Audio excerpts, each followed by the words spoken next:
بسم اللہ الرحمن الرحیم۔ السلام علیکم ورحمۃ اللہ وبرکاتہ۔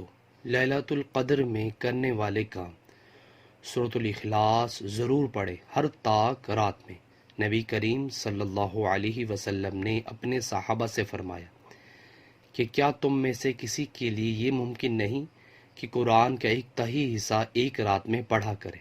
صحابہ کو یہ عمل بڑا مشکل معلوم ہوا اور انہوں نے عرض کیا، یا رسول اللہ صلی اللہ علیہ وسلم، ہم میں سے کون اس کی طاقت رکھتا ہے؟ نبی کریم صلی اللہ علیہ وسلم نے اس پر فرمایا کہ قل هو اللہ احد اللہ الصمد، یعنی سورۃ الاخلاص قرآن مجید کا ایک تہی حصہ ہے۔ ماشاءاللہ۔ اللہ تعالیٰ سے دعا اللہ تعالیٰ ہمیں بھی سورۃ الاخلاص ہر طاق رات میں پڑھنے کی توفیق عطا فرمائے۔ ویڈیو کو شیئر کریں۔ جزاک اللہ۔ السلام علیکم ورحمۃ اللہ وبرکاتہ۔